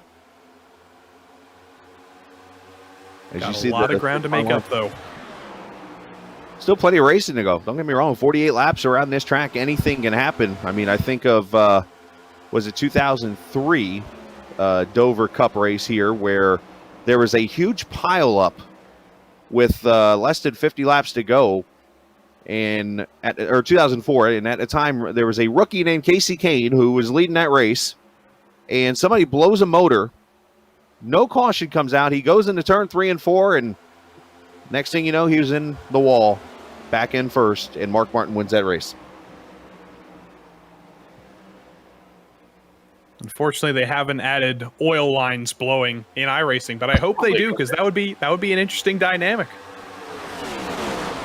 I think we'll put that up there on the list of like tire debris, engine randomly blowing up, brake failure. What else are we looking for here? Well, if we're getting rain, I do hope they let us put rain on ovals, because, you know, we can do New Hampshire Simulator. I have talked about this so many times with friends of mine on Discord and stuff. Could you imagine, and I won't make this long, could you imagine having rain on an oval and actually having an app or something that you have that, like your crew chief, for instance, tells you, hey, rain's 10 minutes out, and like stuff like, and then you got to strategize yourself out here on the track to keep yourself up front or whatever to win this race? Well, first of all, please do make it as long as possible, because nothing else is happening on track. But yes, I do really hope that happens, and I hope rain comes out sooner than later, because I would be so happy if I was doing like a Daytona race in the full wet where you can't see anything. It's like you're driving through a cloud the whole time. I think that would be incredible. Yeah, because Circuit of the Americas real life went well. Of course. Or what was the Belgium F1 race, if we're going to reference those? Yeah, and I mean, that's another dynamic. We could add rain delays. Oh, something's actually happening, though. The 26 is Zach Halpern on the 23 of Massey. It's happening. 23 got a little tight there to the inside, and I got to ask the odd question. I assume these two are teammates because their cars look very alike. I'm not sure. Let me check the ORL Discord. Let's see if they're together in a channel. I don't believe they are. No. Oh, wow, that got tight. Carwile's definitely not a teammate of them too, but Zach Halpern drives for Downey Enterprises. Tim Downey not here tonight, and Ray Massey is a teammate with Ryan Carwile. What am I saying? They were teammates. That was awfully close between them two for America Motorsports. I just asked because, I mean, their numbers are identical. Their paint schemes are pretty close to each other. That sounded ironic. But no, nothing wrong with that. And some tight racing there. I know it scared the feathers off Carwile's car. Surprised there's not a debris caution yet. There's another one for you. But we were talking about the rain a second ago. You had the F1 race at the, well, literally at Spa. It was a spa or a lake or a pond or a river, whatever you want to call it. But I just had visions of Joe Peak driving a GT3 car to Nürburgring in rain. At night, in the fog. For all the F1 references we're making, I think the Outsider Racing League might just have to consider switching to an F1 league for the rest of the season. I know that would make some drivers happy. That would make some drivers very happy. Some that race in the iRacing Grand Prix Series on the same day as these races. So, you know, Outsider Racing League, if you're listening, if we get rain, anything could happen. The 09 is all over. Yeah, he's getting all over the back bumper of the 24 here. And he's sticking his nose in there. We saw what happened earlier to the 24 when this happened. So he's got to be very careful. As they say in military terms, he's got to watch his six here. And we're reaching the final couple laps of the race. Or I say couple, there's still 37 left, but it's the final stage of the race. Nobody's going to be pitting. Oh, here we go. No more tires. He's got some on there. He got it. To his inside, the 09 of Klinger. Turner's going to pinch him a little bit here. Got to be careful with that, though. Whoa, I thought they were going to hit right there. I think they did a little bit, but he hung on. 26 going to take the high side here. This is a hole. They're getting close. If that was the current gen car, there's probably contact there. Klinger on the bottom. Really, he's still making it work, but he's almost dooring the 26. Not even almost. There was definitely a little bit of contact down the front straight there. They're getting so close. Oh, there was net code. Into the wall. Big net that was code. net code. On the wall. And he is Tijuana flat the right side for Halpern.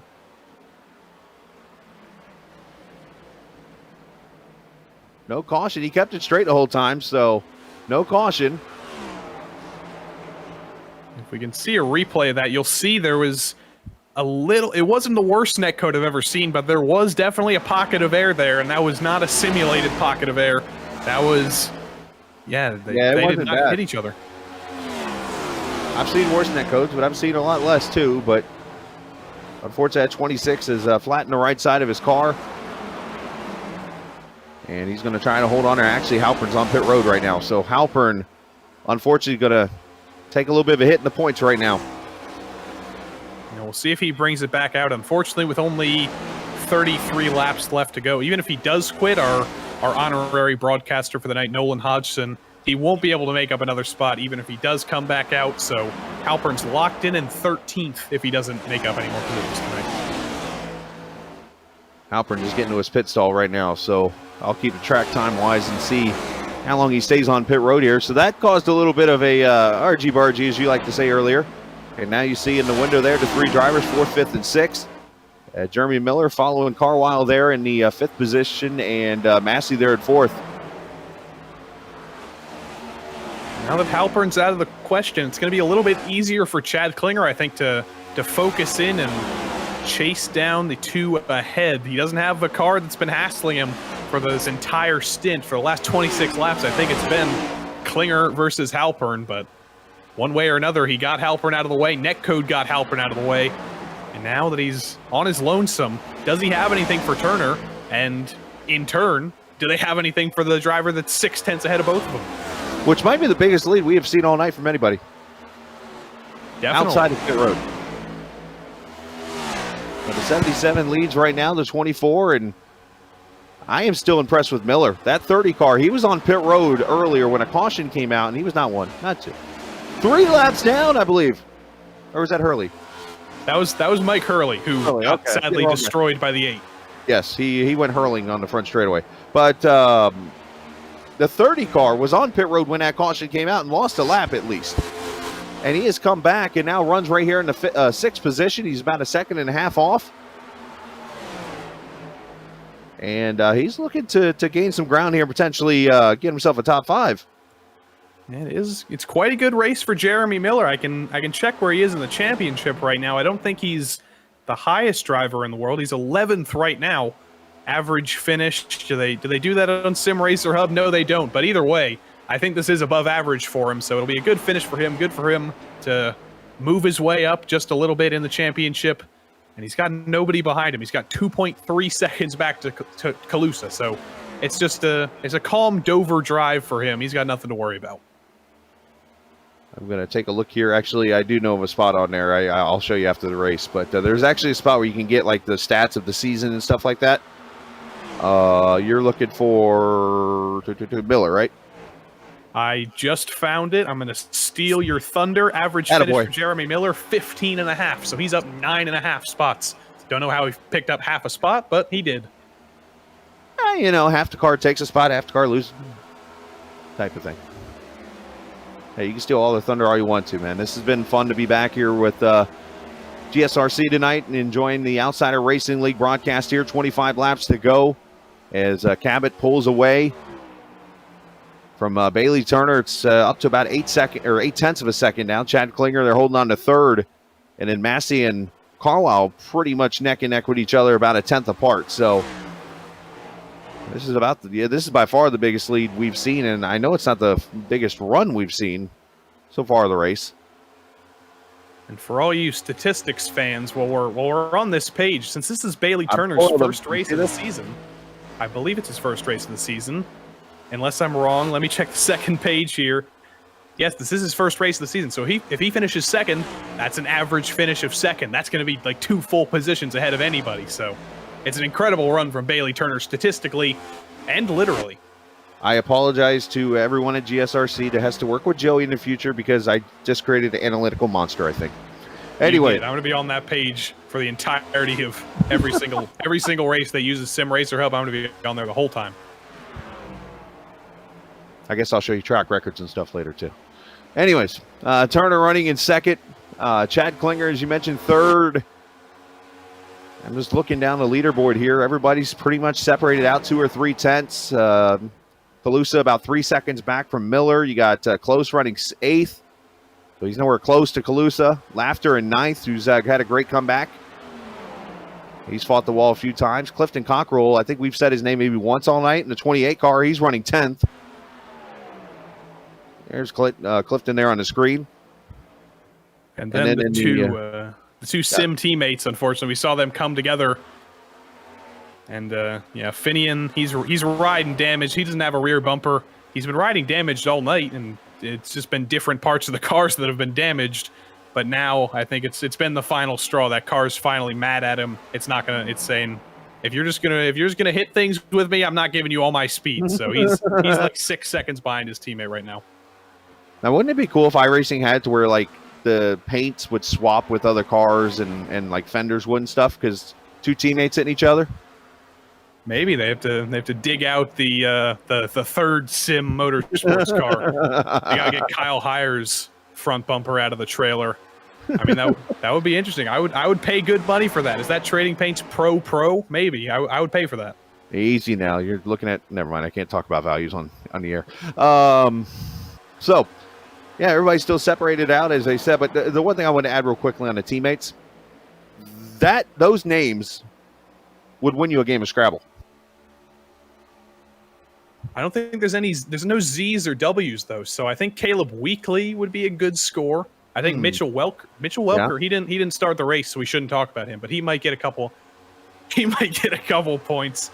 But yeah, Lakatos Dakuna, they give us a lot of syllables and they're always fun to say. But we'll play Scrabble a little bit later, Chris. We'll see which one really stacks up. That was something I'd been thinking about for a while. I'm like, man, what could, because I mean, those names they're cool names and they're cool drivers. They did a great job. Unfortunately, wrecked. I was just trying to think of something crazy off that, but well, they're part of a song, aren't they? Dakuna, Lakatos, Ooh, I Want to Take You. Joe, save us. Anyways, Cabot leads. Turner 6/10 of a second up. Still here. And you know what? He's starting to make way here. Turner's starting to make way on Cabot a little bit. He's knocked it down about a tenth or so. Klinger about 1.1 back. So these guys, I mean, it's not over. There's still plenty of racing to go. If you burn off this right front tire, I think the one factor that is playing a big role in this is the sun is not out right now. So you're getting max grip out of these cars, which I think is causing a little bit of that conveyor belt. But when you look at the times, Turner's been just ever so inchingly closer. I mean, inchingly is another one for the GSRC dictionary, of course. But every time he goes faster, Cabot goes faster again. So it's that rubber banding where one driver will go faster, the next one will go a little bit faster the next time, and then Cabot will find a little bit more speed to do it again. So I wonder if Turner, even just 6/10 back, he's struggling to get the momentum up to actually get to the back of Cabot. Jump back to the fourth position here. Massey's starting to struggle a little bit here. Carwile's coming up to him. Got it down to within 2/10, down to a tenth here as he's starting to run a little bit of a higher groove here to get some air on that nose. And now he actually plays snooker and goes to the bottom on him here. He's going to get the run here. Is up the wall he goes. And Carwile's going to make the pass for the fourth position there. So Brian maybe is, needless to say, saved a little something under the feathers. You better hope so. He's only got 12 more laps to use whatever he's got left under there to catch the 3 ahead. He was helped by Ray Massey saying hi to the outside wall and slowing himself down, but does he have anything in the tank to chase down Chad Klinger for that top 3 spot? Last lap, 2/10 slower than Klinger, so I don't know how much he has, but he's got 11 laps to prove me wrong. Joe Peak with the credit this, but yes, the 71, he's flying through the field right now. Yeah. I'm not going to steal someone's thunder, so I got to give him credit for it. So now one thing I will say, we got a slow car on the inside here, turn 1. He's going very slow. It's Finian in the 94. Yeah. Yeah, he was just letting everybody by. Is this where I share the random note that I live in the poultry capital of the world? Is it turkey? Chicken. Like chicken Minnesota? Where is it? Oh, Gainesville, Georgia. I don't even know. Gainesville, Georgia is the poultry capital of the world. Trust me, I smell it every day and I see it. I didn't realize he meant the country Turkey. I'm sitting there thinking he meant, like, is it turkey or something, like turkey as in the bird? I'm not taking the blame for that one. I'm not ducking that one. So he goes to another bird. Oh boy. Rooster. I know somebody's got lines about milking roosters, but I got nothing from there. Anyways, we go on from there. Adam Cabot still leads. Does he? Is there still a race happening? Look, 8 laps to go. This has been great. This is good racing. I'm happy with what I've seen so far. We've seen good side-by-side racing. And, Turner obviously running second, Klinger running third. And, Cabot looking to potentially put himself in victory lane here as that lead is kind of steadied out to about 7/10. But one mistake, and I mean, Turner's going to be all over him. But he hasn't made any mistakes yet, unfortunately, so Turner wishes he was, but Cabot really, he seems to have this place figured out. He has himself in the groove. That car is on rails, and even when Turner brings the gap down to 5/10, Cabot just fights right back and brings it back up. So they crossed the line this time. It was actually a pretty solid lap from Turner. It was a whole 10th faster, but as they cross the line the next time, I would not be surprised to see Cabot just pull out the same 10th and bring it back to where it was. Looking for our 5th winner in 5 races so far. As I look through the fields, 5 out of our top 6 have not won a race this season. Yeah, Cabot will add his name to the list. As the lead is down to a half second. Klinger's the first one who has won. Where did he win? I believe he won at Martinsville or Montreal. I don't remember which one. He was up front in both of them, but he won one of them, and Carwile has a win as well. I believe he won Daytona. So these two have wins, but they're running out of time to make their way up to the front. Carwile's actually, he is catching, but there just isn't enough racing time left, I don't think, for him to do anything. Yeah, Klinger led 17 laps at Circuit Gilles Villeneuve on his way to a victory a couple weeks ago. Leads down to 4/10. If he can gain a 10th a lap, he could get to him. Again, one mistake. It just takes one thing to happen. Well, never mind. He swaps ends almost there off turn 4. That might have done it right there for Turner. You can't say he's not driving the wheels off of it. Yeah, that was a sign of somebody who really wants to win a race and was throwing everything at it. We'll see a replay here. He was throwing everything. He was throwing caution to the wind. He wanted to do anything he possibly could to catch Adam Cabot because nothing was working. But through 3 and 4 here, it looks pretty normal. But I think he just gets on the throttle a little bit early. He sees the wall coming, and good save, though. Good save, and he's still second. Klinger isn't going to be able to get by him, so he scared himself, but he'll be safe and sound in second place, probably. Yeah, he had the tools to make that save, thanks to the lows on his car. But the white flag is about to come out. Final lap here from the virtual Monster Mile as Adam Cabot coming off of into turn 1 and 2. Looking to become the 5th winner in 5 races this season. As he comes off of turn 3 and 4. Looking for the checkered flag, and he's going to join the Cabot tree of winners. Adam Cabot, winner here at the Monster Mile, and his first win of the season. Turner gets second, and a little bit, hey, how you doing? That might actually be a little bit of an angry bump from the 24, because remember the move earlier for the win. I think if it was an angry bump, there might be a little bit more. Oh, wow, there's a little bit more bumping here. I think this might be some friendly bumping. I don't know the relationship with these two guys, but they're doing quite a bit more than bumping here, so I don't know.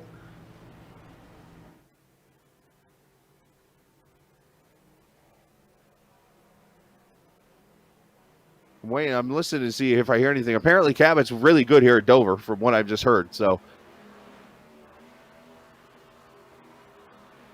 we're going to go to break here. We'll see if there was any really kind of argy-bargy there, or if they were just saying hello to each other.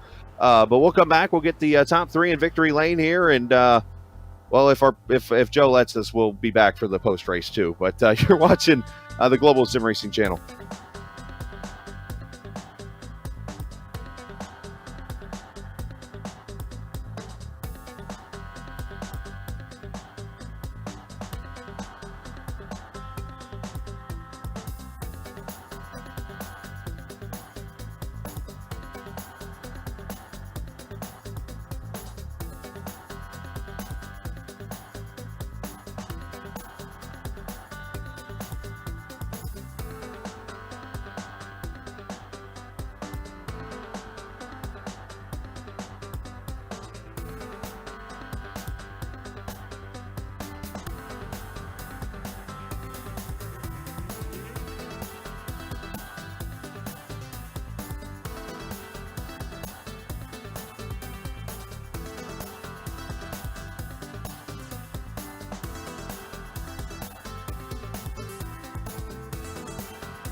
Back we are here at the Dover International Speedway.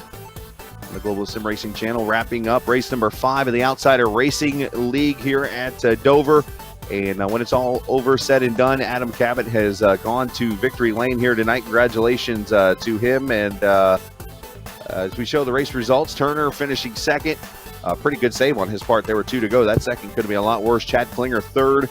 Ryan Carwile fourth. Ray Massey there in fifth. Jeremy Miller, great comeback for him, finishing sixth. Bryce Calusa in the 7th position. Matthew Close, Ben Laughter, good comeback for him in 9th. And Clifton Cockrell, the 10th place finisher. Casey Lakatos was 11th, the last car on the lead lap. Finian DeCuna, who had a little bit of an incident with his teammate at one point in the race, got 1 lap down. In the end, Zach Halpern, Nolan Hodgson kick off the rest of the used car lot. Joseph Causey, Mike Hurley, Caleb Weekly, Jeff Wright, Reggie Ortega, Evan Adams, some of whom I forgot were even in the race because it was so long ago, and, of course, the driver who practiced, didn't start. We can say he had a boxing injury, because that makes it sound cooler. But the coolest driver of the race altogether, I'd say, is with Chris. Yeah, and that is our winner. That is with us tonight. Congratulations to you, Adam, on the victory tonight. You become the 5th winner in 5 races so far this season. A great run. Let's talk about that pass for the lead. It was a move that you can make because it was so tough to pass, and it almost looked like maybe a slide job attempt. Yeah, that was a lot of fun there. Bailey's my friend, so we were in the same Discord channel there and battling really hard and knowing there was probably a good chance that it would not end well. But yeah, Dirty Air is obviously really bad at this track with these cars, but this is my favorite track on the service, so I love racing the regular A car here, the regular Cup car, and figured I'd give it a try in the next gen car. And I'm not totally sold in this car, I mean, to say the least, but I mean, it's good to know that at least whatever I was doing right in the old car translated tonight with this car. But yeah, it was just, at least there's a high line now at Dover. There didn't used to be, so you can at least use that to kind of build runs and try to get something going. So I was able to, over the course of what felt like 20, 30 laps, I'm not sure how long it was, build that run and cut under him there and finally get by him just to get a caution a lap later. So, right. Yeah, overall that was a lot of fun. And yeah, not sure if I'll, what races I'll be doing the rest of the schedule, but that was definitely a lot of fun tonight. It seemed like the main racing I saw, and I saw the 24 do it a lot in this race, was you'd get that one car that's down the bottom, and then if you're trying to pass, say, Bailey for second or whatever, it looked like he would move up about a half a car length off the bottom. Was there any kind of particular difference there, or was it just able to get that run and hold the position? As the trailing car, I would try to get like a fender under Bailey, under the 24 car, just to try to get some air on the nose to help it rotate.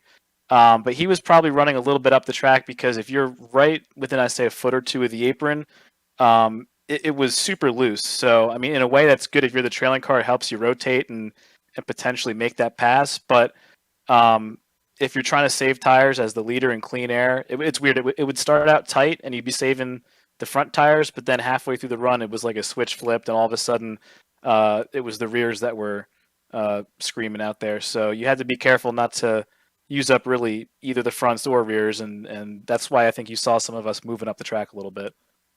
Well, you did a fantastic job tonight, man. Happy for you. Happy to see you get your first win of the season there in a great race with your friend there, Bailey, as you said. This is your chance to give shout-outs whoever you like to, sir.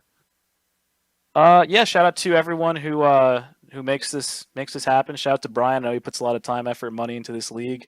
Shout out to you guys for broadcasting it, and yeah. No, congratulations, Adam, on the win, and go celebrate with you and your team and your friends there. And speaking of friends, I know my friend Joey's got your friend Bailey. Yes, I do. I don't know if that's like a friend rectangle or what, but I do have Bailey Turner, second place finisher tonight, your first race of the entire season, and it was at Dover, and you almost showed everybody up. You were one of the biggest movers from 8th to 2nd, so what was the key tonight? Probably, honestly, the strategy. That early caution in the race helped me get some track position and took those tires and started driving away. And I was honestly hoping, just because I know how good Adam is, your that we wouldn't get another caution and I could sit there and just ride it out. I was backing up the guys behind me as much as I could just to try to save tires, and I knew they were going to sit there and burn off their right front the longer they followed me. And yeah, throughout that race, Adam finally got the track position back, and I told him pretty much, I'm like, hey man, like we're best friends. I'm going to race you as hard as I can right now, just because we are part time. So there's not a lot at stake for us other than just going out and trying to get a win. So he got underneath me a couple times. I was able to hold him off, and I was just doing everything. I was mirror driving the whole time. I heard in his interview talking about sliding up the track. I was literally just trying to give him as much dirty air as possible and get my car to rotate and hopefully save a little tire in the long run. And he got position on me one time, and he just sent it on in there and slid me up the track. There was not a lot I could do. So then after that, it was just a battle for second the rest of the race. Something I noticed on one of the restarts, I don't remember which one, but you chose to restart on the high line instead of the bottom as the pole sitter. What led you to do that? It worked out, obviously, in the end, but it was an interesting choice. I'm wondering, why'd you choose the high line then? If I remember right there, I think it was just looking at the guys and what lines they were in behind me. I have a lot of trust in the guys like Ryan Carwile. He always races me super clean, and me and him did a little give and take earlier in the race. And so I gave him the inside there, and I knew as long as I got a good jump right there on that restart, and if he was for whatever reason still underneath me in turn 1 and 2, I should have had the run on exit to clear him. So I was just experimenting around there, and then once I saw that Adam got into 4th place, I was like, all right, going back to the bottom here. I'm not giving him any advantages, knowing how fast he is here. But he still got it done, so it's pretty impressive. Well, next week we go to Chicagoland. You said you are part-time, so first of all, will you be here next week? And if you will be, how do you feel about Chicagoland as a track? Honestly, like I haven't raced these cars a lot. I think I honestly just hop in these and I'll go turn some laps at Auto Club because you can usually run up and down the track a little ways. And so I don't know yet. Usually I kind of decide the day of if I'm going to show up or not. And but yeah, Chicagoland and these cars, it should be fun. I think hopefully with this package, at least what we saw here at Dover tonight, you are able to do a little bit of exploring with lanes. So if you can try to explore and find a way to build a run, that's going to be put on a good race. Well, we hope we see you next week, but we did see quite a bit of you this week. And you have anyone you want to thank for your performance tonight? Yeah, just all my teammates. I got I think we had Bryce here tonight, as well as Adam, and also just Brian and all the guys that helped put on this league. Thank you guys for the broadcast, and it was a fun night. Well, that was the down lows from Bailey Turner, your 2nd place finisher. We got one more for you. It is the driver who, by my calculations, will be the championship leader after tonight. Chad Klinger is here. I'm going to leave you to the math, and I'll just stick with the interview here with Chad. Chad, a great effort this evening there in that Exalta 09 car. How tough was it when you got to the inside of a car? Because I know a lot of times you were trying to get past Bailey and other cars, and it just seems so hard to complete a pass because of the momentum of how much you had to stay in the throttle in these cars. How tough was it? It was pretty tough. I mean, once someone's on your outside, you have to kind of pedal it in and out to stay off of them, and they have the bigger run on the outside. Mm-hmm. But overall, I could stick my car to the inside and be pretty consistent, so it was easier, in my opinion, for me, but it was still pretty hard. Outside of clean air, was there anything you could have done different to potentially get to the top 2? No, like we were so evenly matched. It was so difficult to pass them. Once that later part of the run, the last run, once we got that gap in between us, we couldn't really gain or lose. It was just the air that was kind of keeping us there. And yeah, if I had clean air consistently, I could catch him. But no, if it was dirty air, definitely not. Well, Joey mentioned it. Looks like you'll be the points leader tonight, leaving race number 5 here at Dover before you go to Chicagoland next week. Your thoughts on that? It's always good to be the points leader, but I can't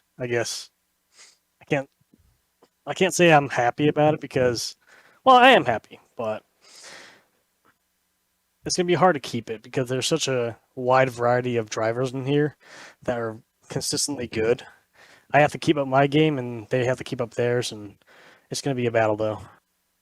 Sounds like to me you'd rather be the chaser. Yeah, I do like being the chaser. It's hard to be the leader for me. That's a very interesting way of looking at it. And I think as a driver myself, I would feel the same way because I'm not used to being a point leader. I'm used to being the guy that's down in like 6 or 7 trying to go get the points lead. So I could definitely understand that thought. But Chad, man, great job tonight. Congratulations on your top 3 finish. And shout out to whoever you like to, man. Yeah, I'd like to thank you guys for hosting the race, ORL for hosting the league, my family and friends. It's always to have great support like that. Well, great job tonight, Chad, man. We appreciate your time, and we'll talk at the next race. All right. Thank you, guys. See you then. Yes, sir. Thank you. As Chad Klinger, the 3rd place finisher tonight here at the Virtual Dover International Speedway. So before we take off, Joey, your final thoughts here. We somehow ourselves survived 170 laps. Yeah, and honestly, it did fly by. There were a couple cautions to break up the monotony of some of the single file running, but overall it was a good race. The pole sitter won it, but it certainly wasn't easy for Adam Cabin. He pulled it off. Bailey Turner, a great race for the first race of his season, and up and down the field, tons of great stories, as usual, from the Outsider Racing League. So great stuff from them. I always look forward to calling these races, and hopefully Chicagoland is another one for the books. It should be a fun one there. So just do me a favor. Keep Joe out of IKEA. I just said that. If you look off turn 3, there's an IKEA there. Anyways, big thanks to the companies that provide the software and hardware for our broadcast listed here on the screen. Additional thanks to June Lalonde, I believe I pronounced his name right, who provides our wonderful music, of course. You can check out her Bandcamp page for more of her great work. Also, thanks to the team today. There's Joe, and Dougie.